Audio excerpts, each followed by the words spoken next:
There is a legendary proverb that tells us blood is thicker than water. It is a fundamental belief ingrained from the very beginning of our lives. However, if that sentiment is an absolute truth, why are we seeing a surge in individuals severing ties with kin? This isn't about being upset for a few days. I am talking about total disappearance. No more holiday gatherings. No attendance at weddings. No presents at funerals. Just an absolute echoing silence. If you assume only visibly abusive households result in this, you would be mistaken. On the surface, some of these families appear flawless. They post beautiful portraits on social media and host vibrant get-togethers. Yet, behind the scenes, there is a current of emotional coercion, subtle dominance, and a heavy, invisible weight that slowly drains the life out of them for decades. Then, without warning, they reach a breaking point, declare they have had enough, and vanish. Mental health professionals explain terminating a family relationship is rarely heat of the moment. Instead, it is a profound and intricate psychological survival tactic. In this discussion, we will analyze internal cognitive processes. If you are currently weighed down by immense shame, or desperately trying to grasp why a person walked away, this might provide the clarity you have been seeking. Welcome back to the channel. I am Nori. Let's dive in. When a grown child blocks every contact number and exits, the parents are frequently left in utter bewilderment. They often tell friends they turned into a stranger overnight. Or perhaps everything seemed fine just yesterday. To an outside observer, it looks completely irrational. However, we refer to this as the volcano effect. A volcanic blast only seems sudden to bystanders. The people who ignore deep seismic shifts beneath the surface. Molten rock does not just manifest instantly. It has been simmering, building immense pressure for years. The day the peak erupts, the catalyst might be minor, but it represents the final drop that causes overflow. Family estrangement functions in a nearly identical manner. The separation is not born from a single dramatic event. It is the result of slow, quiet erosion by consistent microtraumas.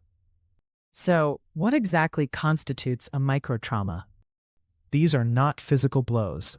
They are the invisible abrasions that occur repeatedly. It is the biting, sarcastic remark at the dinner table. "Oh, you actually found employment? I assumed you were content living off us."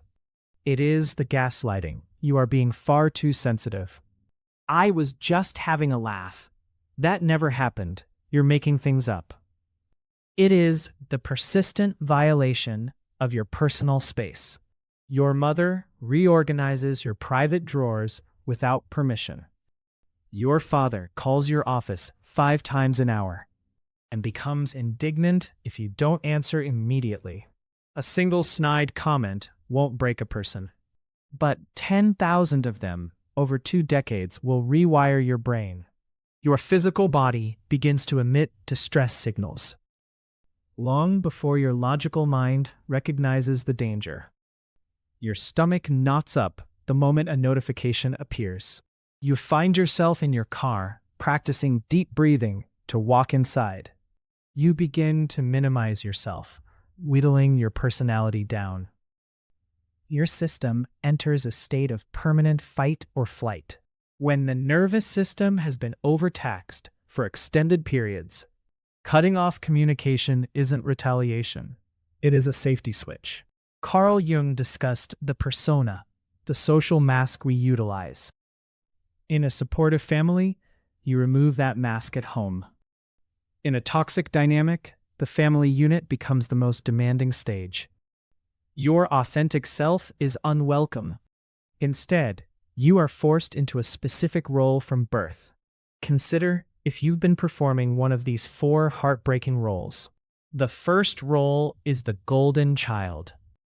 This individual serves as the vessel for parents' unfulfilled ambitions. They are the star athlete, the straight-A student, the one who secures a spot at a prestigious university. Their parents display them like a shiny trophy.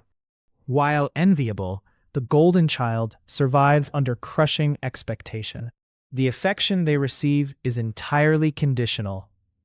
They internalize, "I only possess worth when I am winning."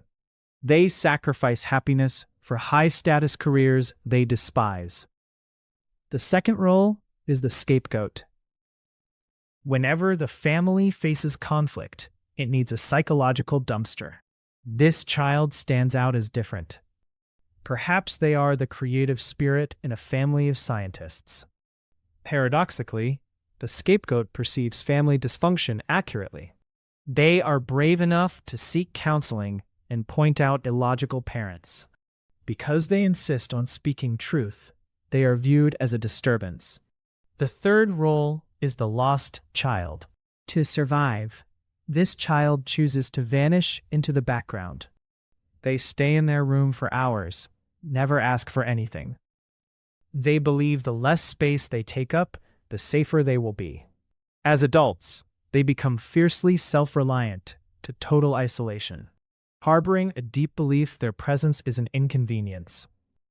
The fourth role is the parentified child. This occurs when parents are emotionally stunted. A mother might tell her young daughter, "You are my only true friend," and offload heavy burdens regarding marital struggles or financial stress. This child is essentially robbed of their youth. They grow up believing love is saving others from their problems. Regardless of your role, the cost is the loss of your true identity. The moment you stop following the script, the family reacts with hostility. Ending contact is not abandoning relatives. It is resigning from a position, slowly destroying your spirit. Why do people tolerate decades of suffering before walking away? The reason isn't a lack of strength. It is a psychological snare known as trauma bonding. Toxic families are rarely cruel every single second. If parents were consistently cold, leaving would be easy. The true difficulty lies in the inconsistency. Interspersed with control and manipulation are moments of unexpected kindness. A screaming match one night, then mother prepares your favorite meal. Or father gives a lavish gift after crushing your self-esteem. This is known as intermittent reinforcement. It is the exact same reason individuals become addicted to gambling. You hold on to hope the next attempt will be the big win. Cortisol floods your system during manipulation, followed by a hit of dopamine from a crumb of affection. You tell yourself, if I work harder, earn more money, if I provide more support, they will finally be proud and love me. It is like taking a bucket to a dried-up well. You keep dropping the bucket, desperate for validation or love. But every time you pull it back up, it is bone dry. Ending contact only happens when the slot machine loses its allure. It happens when the child realizes there is no water in this well. And continuing this process is just an act of self-ruin. At this stage, it is easy to fall into anger and bitterness. However, I want to offer a broader perspective: intergenerational trauma. Consider the history of the baby boomer generation, or Gen X. Their parents endured world wars and the Great Depression. During that era, survival was the only priority. Your parents were raised by a generation that believed in stoicism, pulling yourself up by your bootstraps. Weakness was not tolerated, and complaining was forbidden. They were brought up in a society that lacked the vocabulary for emotional health. No one discussed psychological well-being or personal boundaries. Their definition of love was strictly functional and stern. I provided shelter, education, and you didn't go hungry. Therefore, I fulfilled my duty. They lack tools for emotional intimacy due to unaddressed internal scars. Without intending to, they project their pain onto you. Recognizing this isn't a justification for toxic behavior.